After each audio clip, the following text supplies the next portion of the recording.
bersyukur kepada Allah Subhanahu wa taala yang kembali menghadirkan bulan Ramadan dalam kehidupan kita.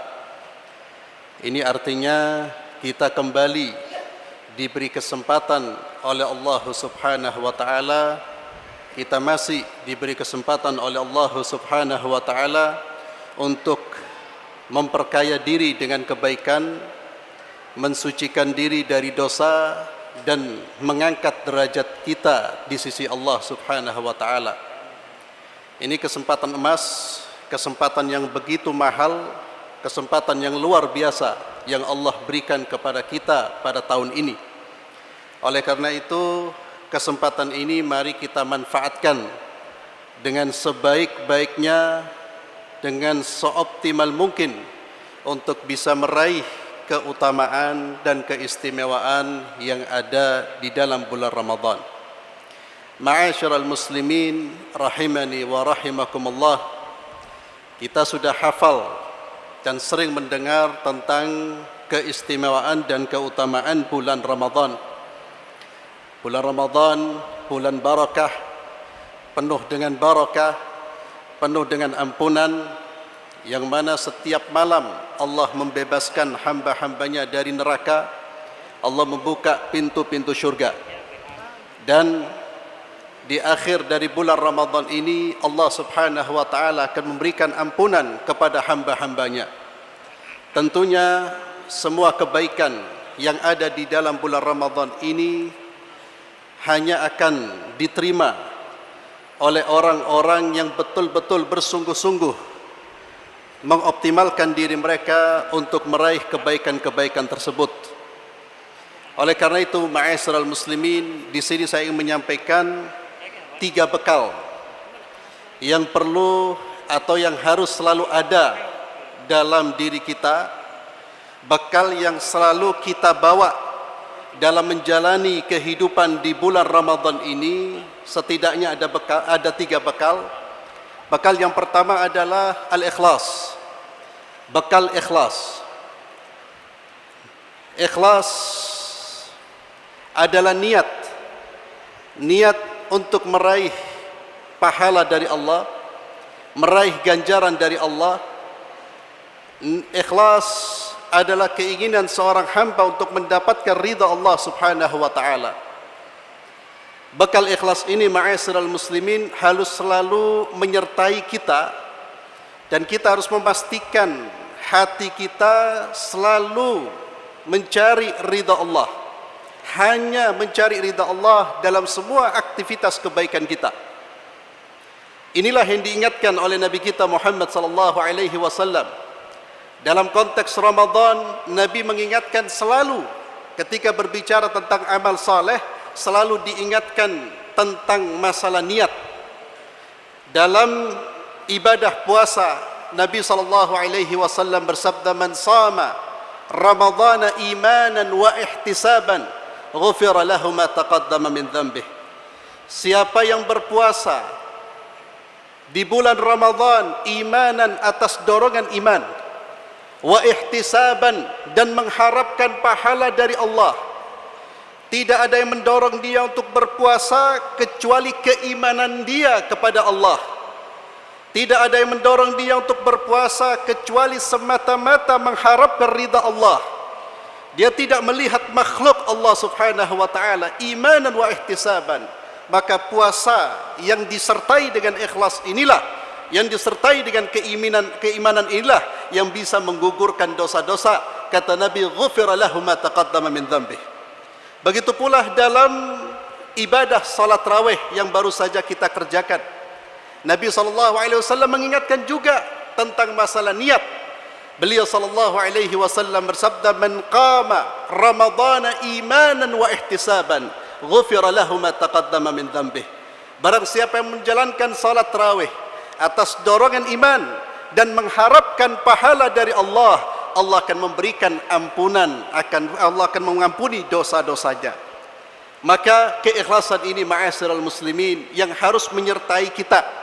Jangan sampai ada faktor-faktor yang lain yang menyebabkan kita bergerak untuk beribadah. Kita melangkahkan kaki kita karena pujian manusia, jangan sampai seperti itu.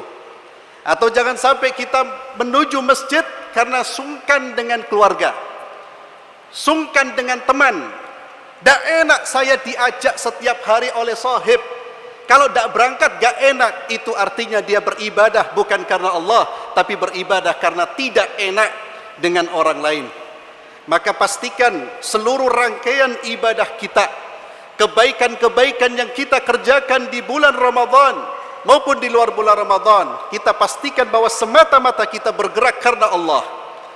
Maka setiap kali kita keluar dari rumah, kita ingin beramal, pastikan niat kita karena Allah. Tanya kepada diri kita sendiri, untuk siapa saya berbuat ini? Apa yang mendorong saya berbuat? Kalau karena Allah, fa'amdah, segera kerjakan. Tapi kalau bukan karena Allah, berhentilah dan kita perbaiki niat kita. Ini bekal yang pertama, ma'asyiral muslimin, al-ikhlas. Dan agar keikhlasan kita bisa terjaga, ma'asyiral muslimin, usahakan untuk tidak mempublikasikan amal-amal kebaikan kita. Usahakan untuk tidak mempublikasikan. Simpan rapat-rapat, simpan di tempat penyimpanan.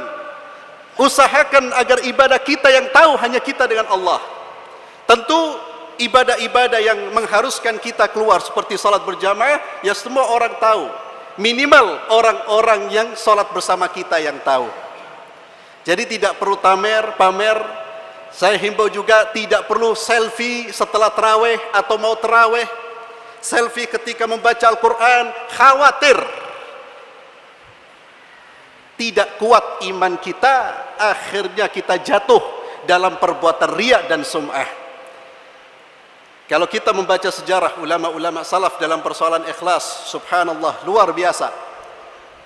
Begitu sembunyinya atau tersembunyinya mereka itu dalam melakukan kebaikan-kebaikan. Ini yang pertama, bekal yang pertama. Yang kedua, ma'asyiral muslimin, bekal yang kedua yang perlu kita bawa setiap hari, yang perlu kita jaga agar kita betul-betul kita betul-betul mendapatkan manfaat dari Ramadan ini adalah takwa Allah, bertakwa kepada Allah. Yang saya maksud dengan takwa adalah menjalankan semua perintah yang Allah perintahkan dan menjauhi larangan-larangan yang Allah larang. Ada sebagian manusia, dia menjalankan perintah, tapi di saat yang sama dia juga melakukan pelanggaran-pelanggaran. Ada orang yang berpuasa, ini menjalankan perintah, tapi di saat dia berpuasa, dia juga melakukan pelanggaran.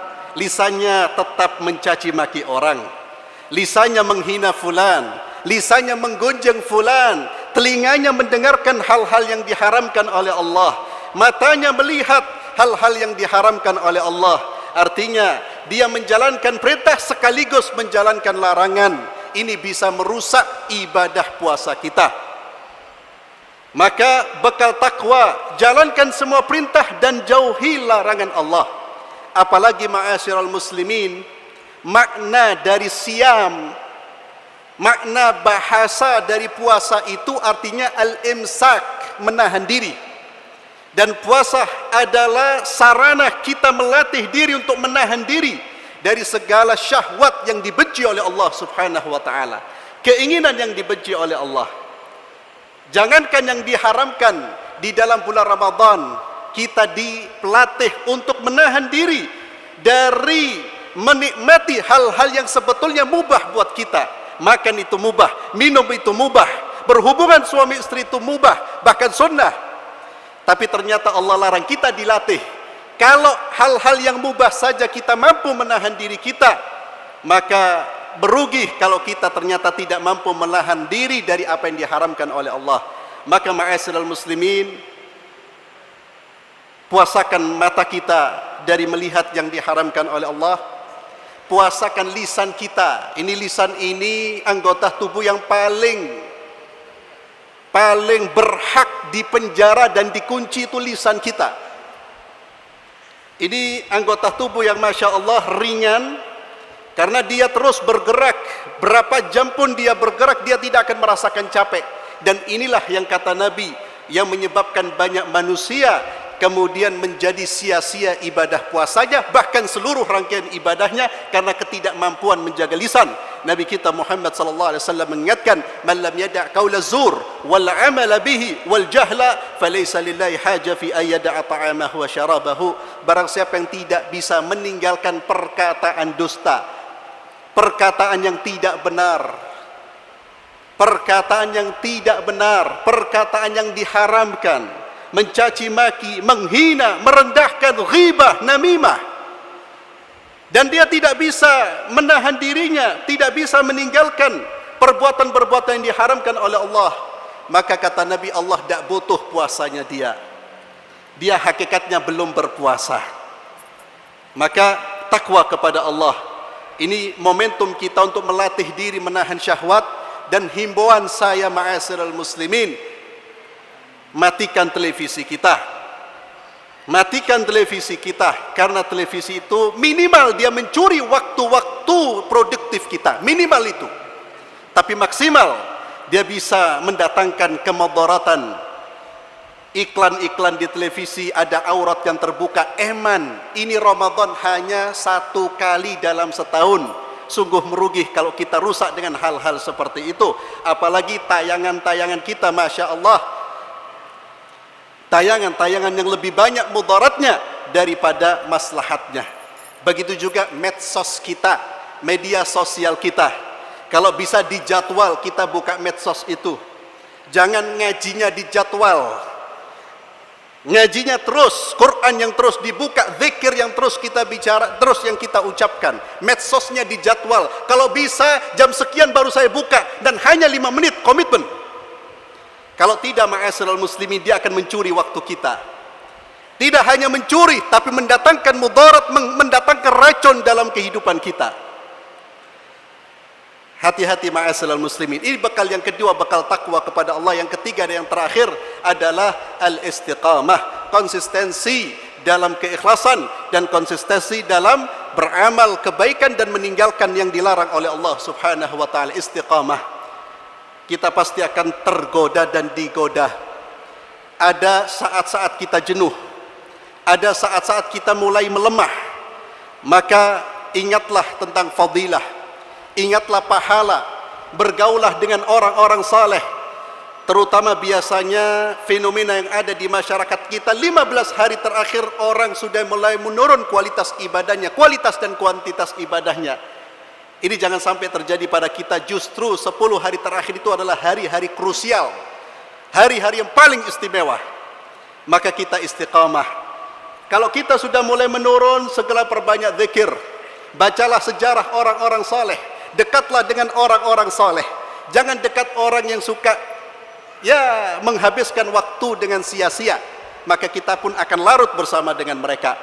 Inilah 3 bekal yang saya kira perlu selalu kita bawa dalam kehidupan kita, terutama ketika kita menjalani hari-hari di bulan Ramadan.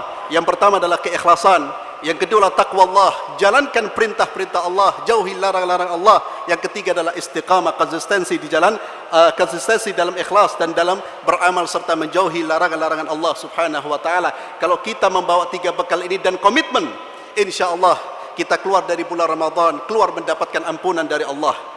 Kita keluar dari bulan Ramadan, keluar dalam keadaan kondisi akhlak kita, perilaku kita, sikap kita menjadi lebih baik, dan kita termasuk orang-orang yang ditinggikan derajatnya oleh Allah Subhanahu wa taala dan diberi mahkotah dari Allah, pemberian yang besar, yaitu mahkota ketakwaan dari Allah Subhanahu wa taala.